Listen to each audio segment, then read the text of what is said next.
there we go. We're recording, and oh, and I want this to go away. This text can go away. Minus, and yeah, go away text. I just want display capture, and audio, and that. Okay. Guys, this is the third video for our fancy new trigonometry booklet. And I started with this class going through the two problems that were the introductory problems in the last two videos, because the group in front of me hadn't seen them yet. And let's remember what we just did here. We realized that if we have a triangle that used to be equilateral, but we cut it in half, so it's now, I guess it's scalene, but it's still a special triangle. It's 30, 60, 90. And it's 30, 60, 90 if its hypotenuse is 1, its base here is 1/2, and we figured out that its height must be √3/2. Did you guys know that they always put two triangles in your geometry set? That's always the first part of the geometry set people lose, right, is the triangles. But here it is. It's actually this. It's a 30, 60, 90 triangle, right? And so I know that, this takes some thinking. I know that if this is 1 unit, that's a half a unit, and that's √3/2 units. If this was 10 units, this would be 5 units, and this would be whatever 10 times the square root of 3/2 is. 10 √3, or no, how about 5 √3? There you go, I could do that in my head. This is a special triangle. It has a really neat relationship. Turn it that way, and you can say that height over hypotenuse has to be a half. Because I know that that's 1 for every 0.5. So if this was 2, this would be 1. If this was 5, this would be 2.5. That's what's special about it. Most of the time, did you notice this in grade 10 trig? Most of the time when you punched buttons and said sine of whatever, out came an irrational decimal that just went to the end of your calculator screen. But when you do the opposite over hypotenuse for 30 degrees, ooh, tell me, which one's opposite over hypotenuse? Sine. When you do the sine of 30 degrees, you get 0.5. Flip the triangle around. What would the cosine of 60 degrees be? Because again, this would be a half and 1. So the cosine of 60 would be a half divided by 1, which is a half. Normally, I have to punch buttons to find my trig ratios, but in this case, I just happen to know that the cosine of 60 is a half. Neat. Guess where this is going? We don't need our calculators to do some trig anymore, because there's some special triangles that can help us out. So in your booklet, I need you to flip to page 8. Actually, I thought it was page 7. It was page 7. Oh no, I did page 7 this morning. Flip to page 8, and let's talk about the 60-degree family. Basically, the family of all the triangles that stand up like that. They're that shape, the shape that we just saw in our problem that we started with. Now, the one thing about lesson 1 of this chapter that the people in front of me might not have seen is that we learned something interesting about angles. Angles don't stop at 90 degrees. They do in right triangles, certainly, but angles can start like here. There's maybe like a 45-degree angle right there, but you can also have angles go past like this. You could have an angle that goes from here to here. Maybe that's 150 degrees. You could have an angle down here and spin it around that way, right? You had names for these things in elementary. What do you call angles less than 90? Acute. What do you call angles bigger than 90 but smaller than 180? Obtuse. And does anybody remember what you called an angle that went past 180? Begins with an R. Oh, good. Reflex. Most years when I ask that question, people don't remember that. I don't know if there's a name for angles that go past 270. I think it's all just reflex down here, but I might be wrong. If you find out I'm wrong about that, let me know. Anyways, here's the thing. The lesson 1 talked about the fact that angles can be anywhere around a circle. But once you go past, we'll call this quadrant 1, once you go into quadrant 2, there is what we call, for this angle here, there is a reference angle that way. And the reference angle is always obtuse, is always acute. The reference angle is always the angle that you would make if you just took the shortest path back to the x-axis. So, when I talk about a family of angles, what the heck does that mean, a family of angles? Well, what I mean is if I put together actually, I want to just use the page from the book. If I put together a grid that had an x and y axis, this is page 11 if you want to just look at it. If I put together a grid that had an x and y axis, this triangle that is 30, 60, 90, well, the 60-degree angle could go there, so that there. From here to here, that's a 60-degree angle. But you know what else I could do with this triangle? I could also put it here. And then my angle would be from 0 to, what would it be? Okay, well, it's 60 degrees from there to there. So how many degrees is it from here to there? I'll give you a sec to think about that. How many degrees is it from here? Well, from here all the way around is how much? 360. From here to the halfway point is how much? Right? And from here to right angle? So from here to here is 60. That's a 60-degree angle. And from here to here is 60. So how much is it from here to here?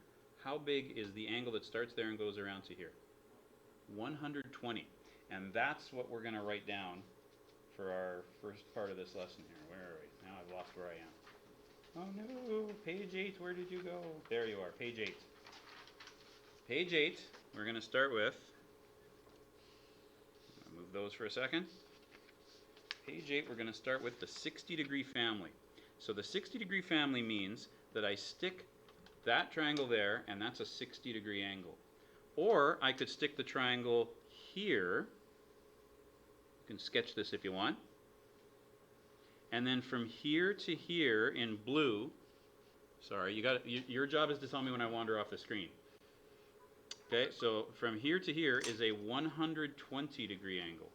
What if, let me get red out. Do I have any red? I do. I have red and I have a pencil. Aha. In red, suppose I put that triangle down here. And then my angle goes from here to here. How many degrees is that? Well, yeah? How did you get that? Very good. So you realized that if I went all the way to this line, it's 270, and you took away 30. Good. Another way to do it is to realize if you went to this line, you have 180, and that's 60 more. So 60 plus 180, 240. Okay, there's one more place I can put that triangle. I could put it here. And then my angle starts on the positive x-axis, and it spins all the way around, and it stops. You're going to find out in lesson 1 that that's called the terminal arm of the angle. How big is that angle? Well, if I kept going for another 60 degrees, I'd hit 360. So, it's a 300-degree angle. And here's what's cool about this. First of all, let's do what we did in the little assignment. A is equal to the square root of c squared plus b squared. So that means that A is equal to the square root of, I guess that'd be 1 squared minus, what was it, 1/2 squared, right? That was the way that the algebra actually worked on that page. So we end up getting that A is the square root of 1 minus 1/4, which is the square root of 3/4, which is root 3 over 2. So if this hypotenuse is 1, I know that this opposite side here is root 3 over 2. Now, because I put these triangles on a grid, what's the coordinates at the center of a grid? It's called the origin. 0, 0. And I just decided that this height is the square root of 3 over 2. So you know what that height represents? It represents the coordinate of the y point. And the x distance, if you look back in the assignment, was 1/2. So that line there is 1/2. And now, first of all, I know coordinate, but I also know I can do some trig. So, sorry that that's kind of small. But can you see now that if I want the sine of this angle, 60 degrees, it's in quadrant 1. And it would be the opposite over the hypotenuse. Well, if the hypotenuse is 1, what happens when you divide a number by 1? Nothing. It's still the same. So the sine of 60 degrees is root 3 over 2. Now, if I had taken my calculator and I had punched, oh, calculator, what's the sine of 60 degrees? It would have said 0.866 blah, blah, blah. But check this out. That, as an exact answer, is the square root of 3 divided by 2. See, calculator, we don't need you anymore. We can do trig without you. What about the cosine here at 60 degrees? Well, the cosine is this adjacent line divided by the hypotenuse. We said the adjacent line from back on the equilateral triangle we started with got cut in half, so it's a half. I mean, it's a half divided by 1. I guess I should write that down, eh? This is root 3 over 2 divided by 1. This is 1/2 divided by 1. How about tangent? What is the ratio for tangent again? TOA. What does the OA mean? Did we do our grade 10 trig review sheets? Do you remember it? What's TOA? What does that stand for? Tangent is? There you go. Opposite over adjacent. So from this angle here, opposite is root 3 over 2, and adjacent is 2. So this is root 3 over 2 divided by 2. How do you divide when you're working with decimals? Decimals. Let me say that again. How do you divide when you're working with fractions? You multiply by a reciprocal. So root 3 over 2 gets times by the reciprocal of 2, which is a half. Oh, sorry. Yeah. Wait a minute. Tangent of 60 is opposite over adjacent. Yep. Oh, sorry. Adjacent isn't 2. What am I doing? I was thinking ahead to what the actual reciprocal was. The reciprocal is 2. Sorry. See, this is why you don't do notes in pen. The reciprocal of a half is 2. Sorry about that. I knew that was going wrong. And then these 2's cancel. And there you go. The tangent of 60 is actually root 3. Let's double check with the calculator. Once more, calculator. You can prove yourself useful one more time. What is the tangent of 60 degrees? Which, again, means the opposite over the adjacent for any 60-degree angle. Oh, it's 1.73. What is the square root of 3? It's 1.73. There you go. We can do sine, cos, and tan of 60 degrees without our calculator if we can remember that this is the triangle it came from, where this is root 3 over 2. Okay, I've got a question. Yes? I can try. Let's see.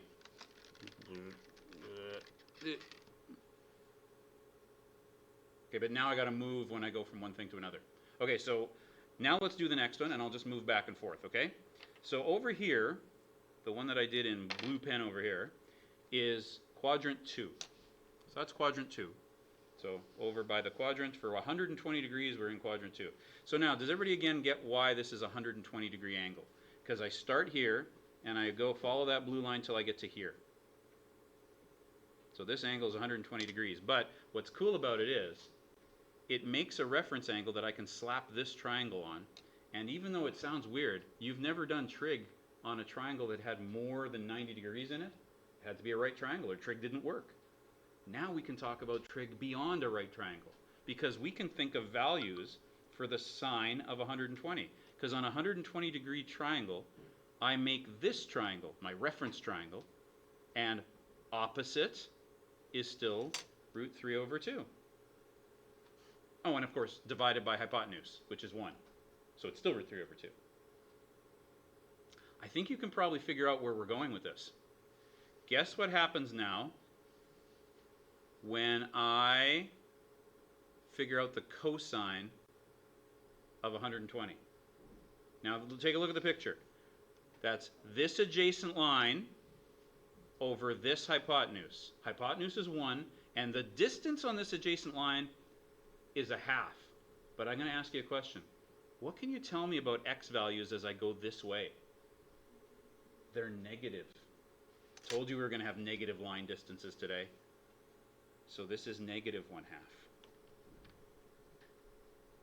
All right. Again, I kind of want you to see that that's cosine. What's tangents ratio again? Opposite over adjacent. Let's go back to the picture. For this triangle here, Opposite is a negative root 3 over 2. Adjacent is a, sorry, this is a positive. Opposite is a positive root 3 over 2. Adjacent is a negative 1/2. What's a positive divided by a negative? So that's a negative number. But it's still the same number, it's just a negative version of it. Is that really possible? Calculator, can I really find the tangent of an angle bigger than 90? Tangent of 120 degrees? Yep.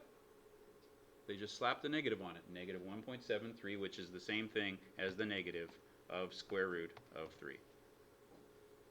So there we go. 240, that's this red guy. So I start here at 0, and I go past 60, past 90, past 180, 240. How much is opposite over hypotenuse? What kind of a line is this in the y direction? Which way am I going in the y direction? Negative. Oh, and by the way, I'm in quadrant 3 now.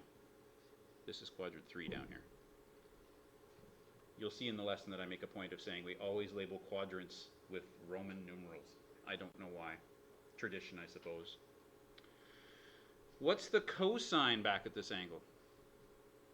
Adjacent over hypotenuse. Is that a positive line or a negative line? It's negative because I'm on the left side with the x values. So from here to here is negative 1/2 divided by 1. That's negative 1/2. Somebody asked me this morning, they said, how come the hypotenuses are never negative? You can't assign positivity or negativity to a diagonal line. And that should make sense to you when you think about why it is. Right? It can be positive in this direction and negative in that direction. So which way are you thinking? So you just don't. All diagonal lines are just distances. They don't have a positive or a negative. So you consider them positive, really. Okay, tangent. Tangent is opposite over adjacent. Now think about this for a sec. I already did the math. I know it's a root 3, but if the top number was negative and the bottom number was negative, what do you get when you divide a negative by a negative? That's a positive root 3 again. All right. We'll know that this is making sense to you if you can fill in the next one without me. In this one that I did with the pencil, see if you can figure out how much for this angle here, which I know, it's like, isn't this a 60-degree angle? Well, it's a 60-degree angle in this triangle. But the way we measure angles in standard form is we start at the 0 for x, and we go all the way around until we hit here. Okay? I know it's not public for you yet. Read the message I sent you. Okay, anyway. I start here and I go all the way around to get to there. That's 300 degrees in quadrant 4. Tell me what you think those numbers are, and I'll give you a hint. They're the same numbers that they are all the way across, but they're either positive or negative, and see if you can figure it out. I'll give you a sec.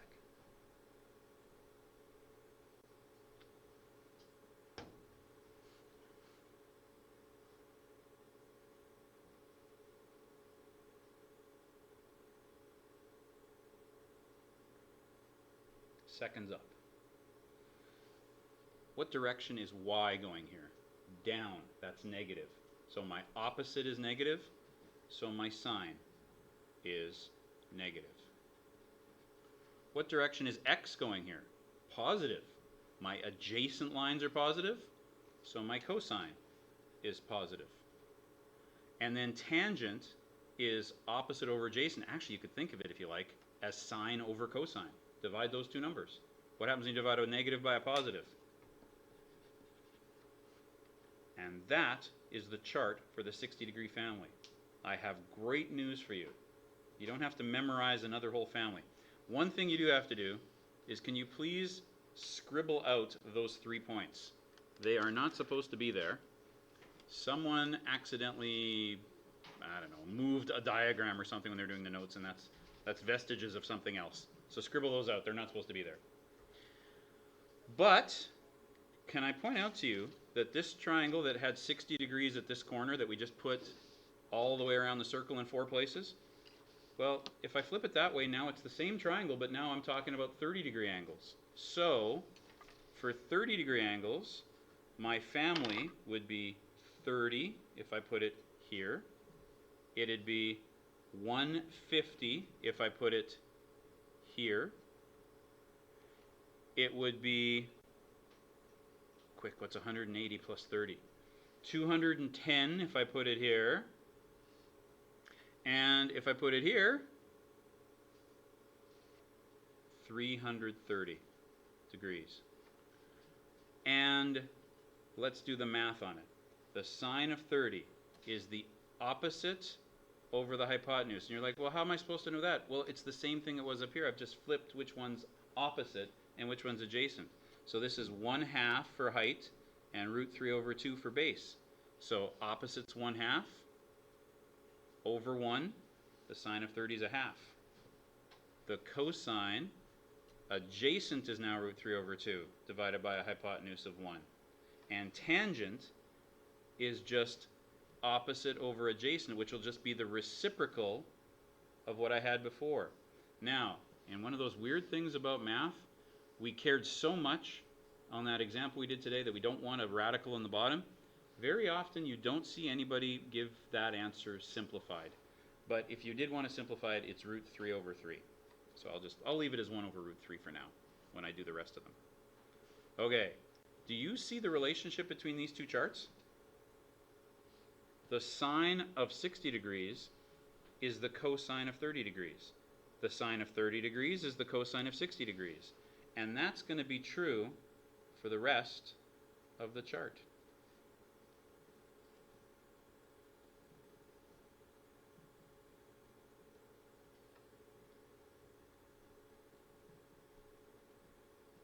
And don't forget the quadrants are 1, 2, 3, and 4. And of course, I could fill in this triangle here. That's a 30-degree angle down there, a 60 down there. It's the same triangle it was up here. I just flipped it around. Still got a hypotenuse of 1.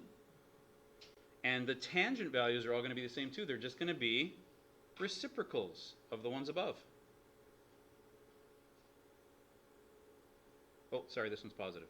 Positive and negative. And that is your 60-30 families of triangles. So from now on, when I go do something like, hey, what is the cosine of 150 degrees? You don't have to reach for a calculator. You just have to think, okay, 150, that's in my 30 family. It's over here, so x is, hang on, that one should be negative. Can you put a negative on that? I goofed that up. This one should be positive. My word. Thank you. Did I do that last one that way too? No, these ones are both negative. 330, yes, the cosine's positive and the sine is negative. Yep, I goofed that up. Thank you. Oh, this is why you don't do notes in pen. Good eye. Okay, tangents I got right though. Positive, negative, positive, negative. Positive, positive, negative, negative. Positive, negative, negative, positive. Yep, we got it. Okay, so if I wanted to know the cosine of 210 degrees, I just look at my little chart. It's √3/2, but it's got a negative on it. All right, that's as far as we're going to go for that. That's page 8 done. I'm going to put a stop on that. Now I got to move this out of the way to make sure I'm doing this right. There we go.